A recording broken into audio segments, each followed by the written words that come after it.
Magnets. You may have some around the house, probably on the refrigerator, but could they soon become a powerful force in your doctor's office?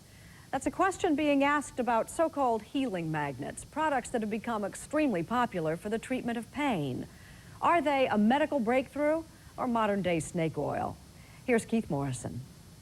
I just sat up from bed, and when I stood up, I just felt sharp, sudden pain right in my lower right back.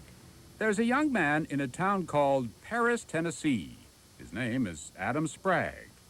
When he was 14, something happened to Adam that could help change the way we all deal with pain. What happened? Sudden agony. At first, Adam and his mom thought he'd slept wrong and the pain would go away. It didn't. It got worse. You must have been kind of worried about this. Well, at first not. I just didn't really start getting concerned until the following day when they did the IVP series, and the urologist felt like it might be appendicitis. So the doctor removed young Adam's appendix. The pain seemed to subside for a day or so. It just started all over again. I was like, oh boy, what's going on now? If the doctor was embarrassed about this, nobody told Adam. Instead, they gave him more tests, more x-rays. The surgeon recommended a pediatric urologist. The urologist recommended another pediatric surgeon. He and his team of 3 decided he was constipated and gave him 6 enemas. Adam saw 27 doctors, had 6 enemas, several x-rays, an appendectomy, and still terrible pain. By now, he was staying home from school, wasn't walking, was barely getting out of bed. His only relief, a shot of narcotic in the emergency room. 17 trips to the emergency, and you still feel terrible. What do you do then? We go to more specialists. Then finally one day, doctor number 27 suggested Adam see a research neurologist at Nashville's Vanderbilt University, a man looking into the power of magnets. Dr. Robert Holcomb became doctor number 28. He felt like Adam would be a candidate for this research project that he was doing with the Magna blocks. Magna block? Right. And he told And you thought? we were seeing another quack. The Spraggs had already gone broke treating Adam. They weren't sure they wanted to throw more money away on something that sounded bizarre to them. But Adam was in pain. Robert Holcomb, we soon learned, is used to skeptics. Anybody ever look at you and say, oh, come on, this is voodoo, this is black magic? Of course. Happens all the time, I All the bet. time.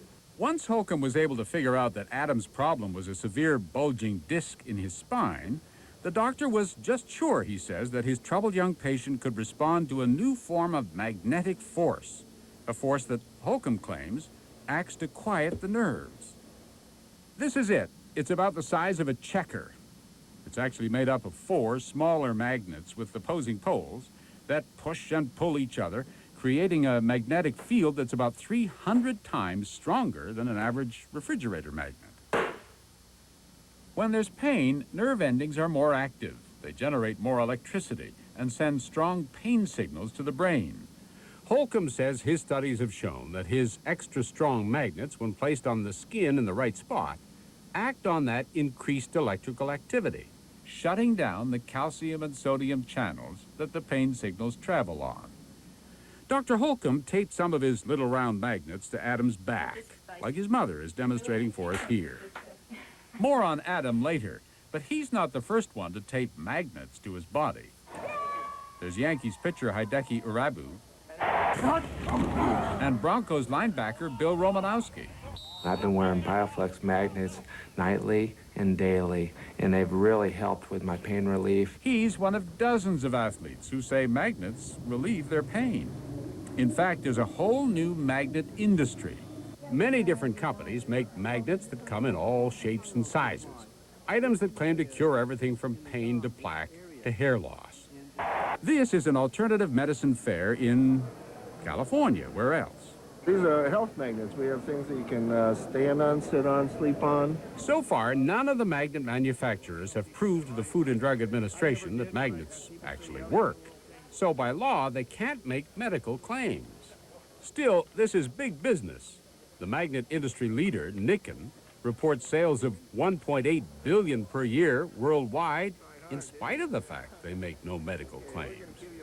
But when we asked one of their salesmen to tell us how they work, he told us this. I honestly don't know how they work, but my feeling is I'm looking for the result, and most people, when they buy something, they're buying it because of the result that they get from it. And he says the result is less pain. There's a lot no one knows about how magnets work on people.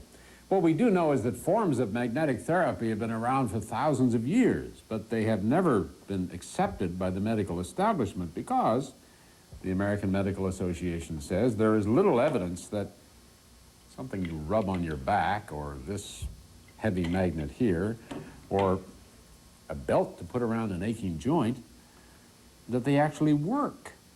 Many doctors believe that if magnet therapy seems to work, it's because the people who use it believe in it, and that what's really at work here is not magnetism, but the placebo effect.